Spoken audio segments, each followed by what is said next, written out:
Trust is fragile, and sometimes the people we love the most hide secrets we'd never expect. In this story, I trusted him completely, only to discover his lies and betrayals slowly breaking me from the inside.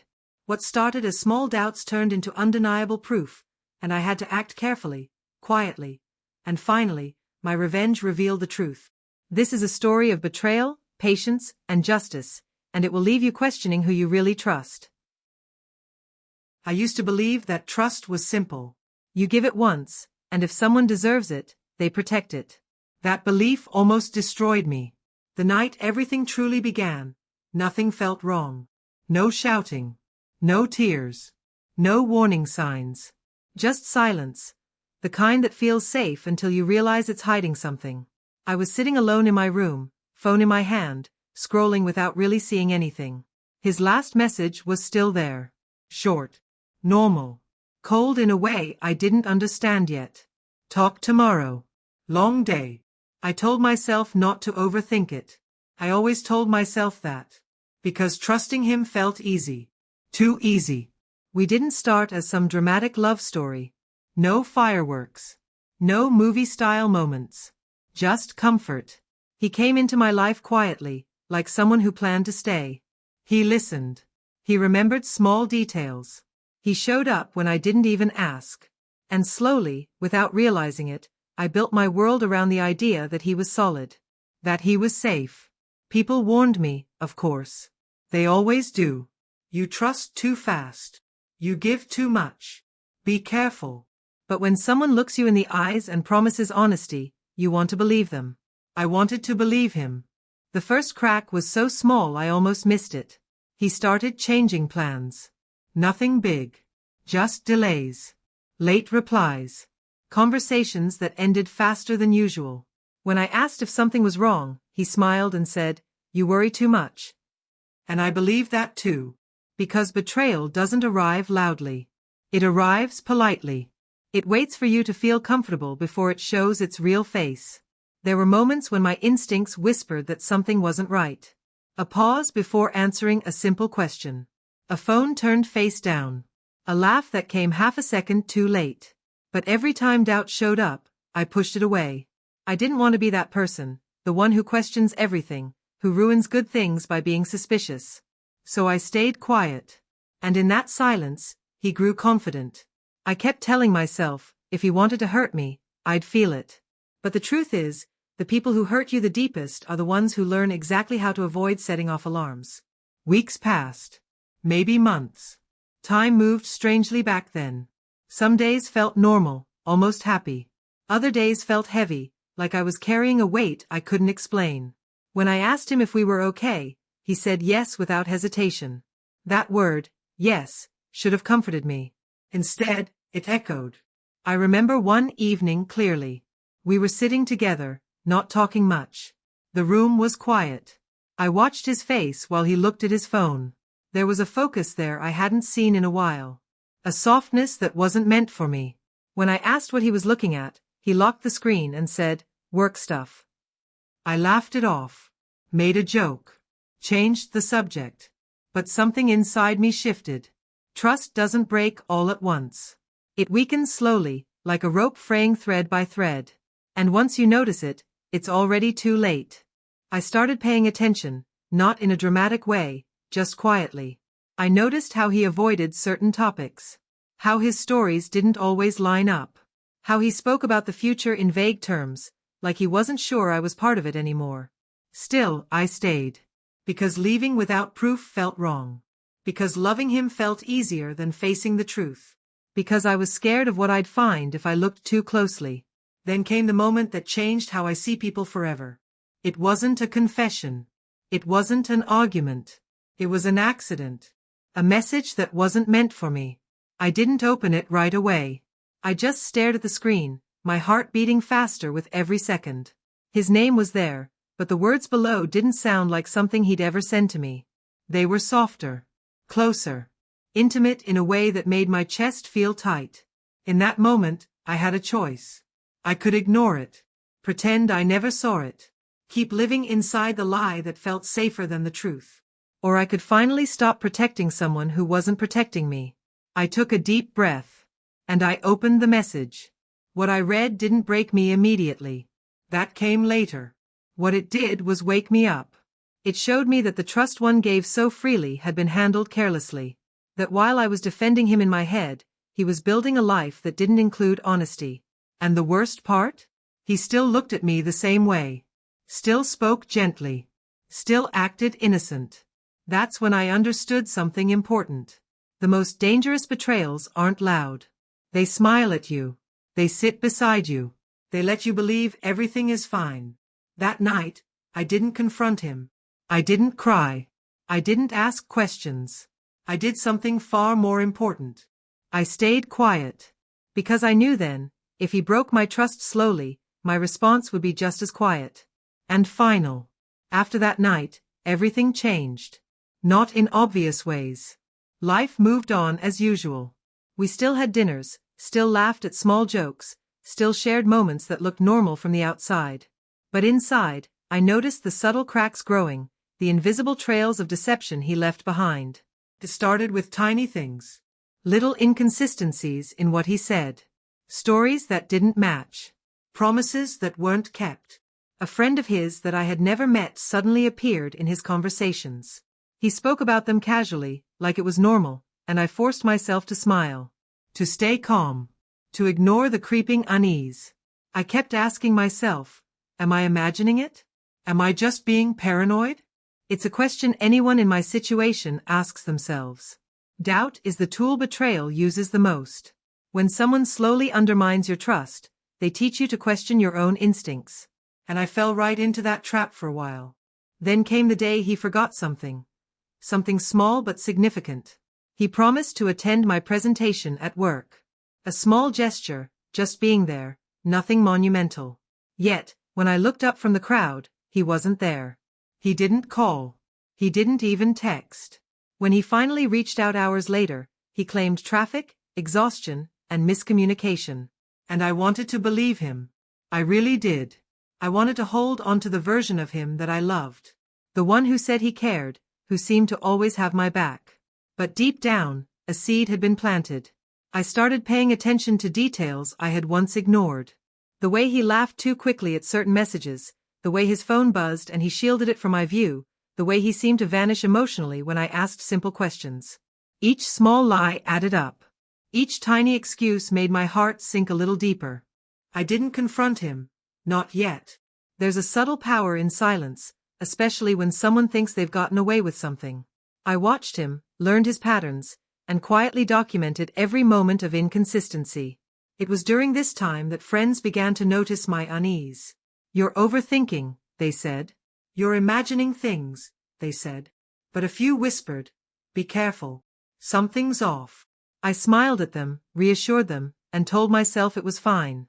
That I was fine. But the truth was, the more I observed, the more evidence accumulated in my mind. And each observation hurt, not just because of what he was doing, but because I realized I had given him my trust without restraint. One afternoon, I discovered another message, not as obvious as the first, but enough to make my stomach churn. It wasn't a love confession or a shocking secret. It was subtle, flirty, familiar, private in a way that he had never shared with me. I didn't confront him. I couldn't. I needed to see how far this would go. I needed to understand the full scope before acting. Betrayal is like fire, it spreads slowly, but if you act too soon, you risk getting burned. Days turned into weeks. And every small lie, every skipped promise, every hidden conversation, made my resolve grow stronger. My anger wasn't loud, it was quiet, simmering beneath the surface. I didn't want revenge in the heat of the moment. I wanted calculated, undeniable justice. Then came the incident that truly shook me.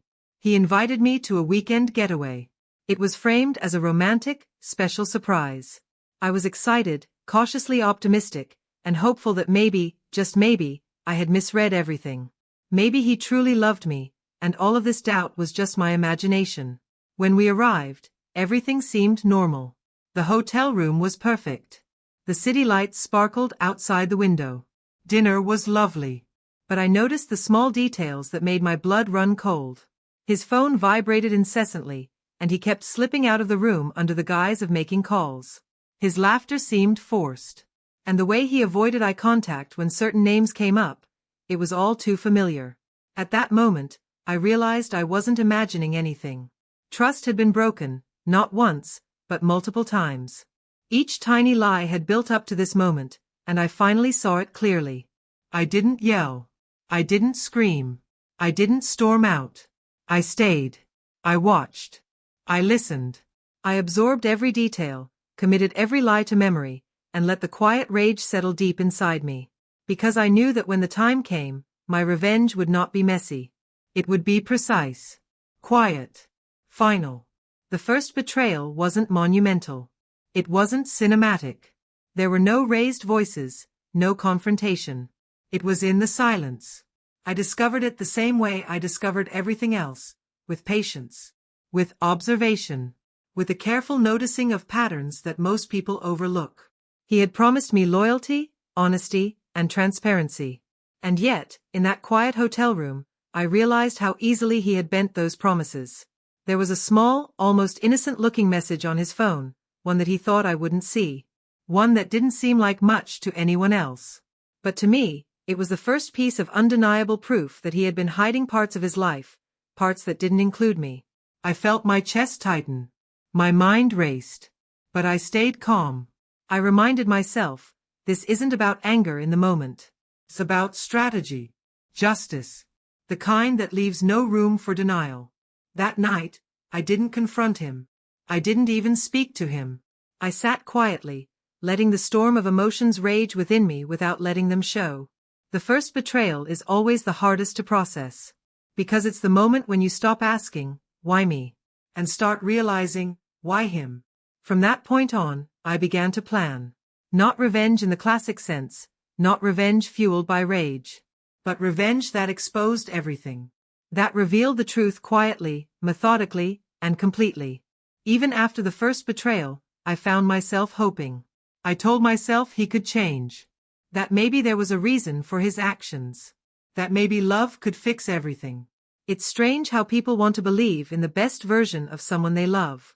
How we forgive easily, even when our instincts scream otherwise.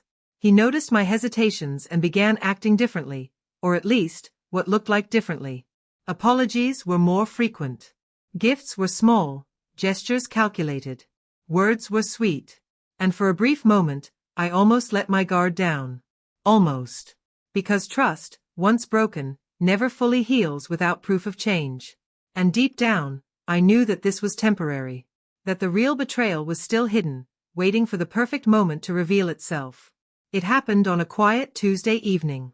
I had almost convinced myself to let go of all the anger. Almost. Then came the text.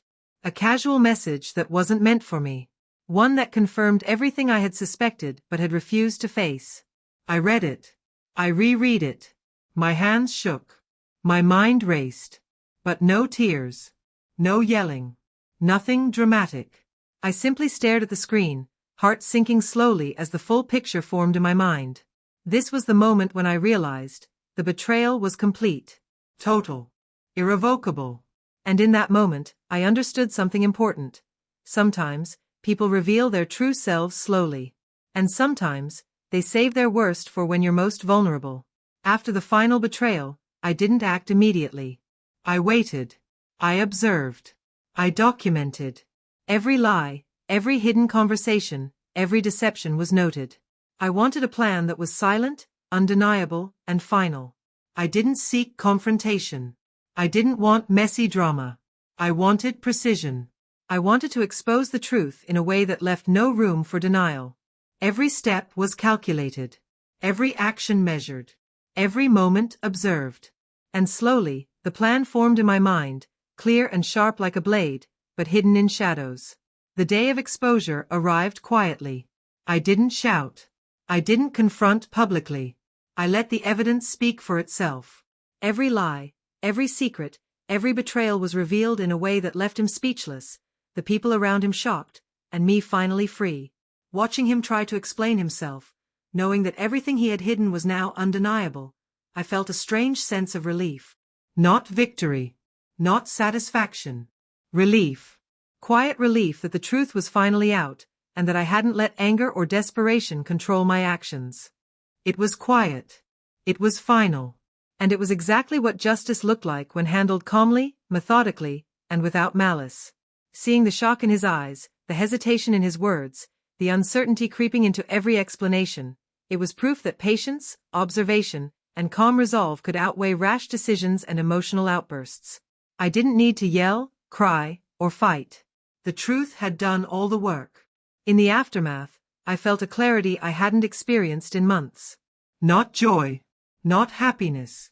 Not triumph. Clarity. Relief. I finally understood the lessons this experience had forced upon me.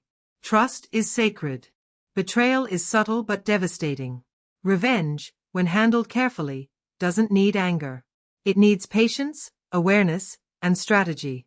The world may teach you to forgive quickly, to ignore the signs, to hope for change, but I learned that self-respect, boundaries, and careful observation are the only true protections against deceit. Most importantly, I learned to value myself above anyone else's deception. To not allow hope for someone else's goodness to cloud my judgment. To recognize the warning signs, listen to my instincts, and act with intelligence instead of emotion. I realized that the people who hurt you will rarely admit to their wrongdoing until exposed. And those who betray you most slowly are often the hardest to recognize, but the lessons they leave behind are the ones that shape you forever. I now approach trust differently. I no longer give it freely. I observe, I wait, and I allow actions, not words, to define someone's worthiness. And when someone violates that trust, I don't act impulsively. I act strategically, quietly, carefully, because the most effective justice isn't loud or messy. It's subtle, precise, and final. And when handled correctly, it leaves no room for denial, no space for excuses, and no opportunity for the betrayer to rewrite the story. Looking back, I don't feel bitterness anymore. I feel strength. I feel wisdom. I feel the understanding that while betrayal can shake you, it can also teach you to rise above. To protect yourself. To handle situations with patience and clarity, even when your heart is screaming for immediate retribution. The trust one gave freely once was broken slowly. But the justice I enacted was quiet, deliberate, and complete. I don't celebrate revenge. I don't take pleasure in someone else's downfall. I simply acted in a way that protected myself, revealed the truth, and ensured that no lies could continue to manipulate or hurt me. That is the real power of patience. That is the real impact of observation. That is the lesson I carry forward. Because at the end of the day, the only person who can truly protect your heart is you. And the only way to find peace after betrayal is to act wisely, maintain your dignity, and let the truth speak for itself. I learned this the hardest way possible, and now, having survived it, I am stronger, wiser, and unshakable. My trust may never be given lightly again, but my sense of self, my clarity, and my patience are unbreakable. And that is the story of how trust, once given freely and broken slowly, can lead to quiet, final justice, and the lesson that no one can take your peace unless you allow it.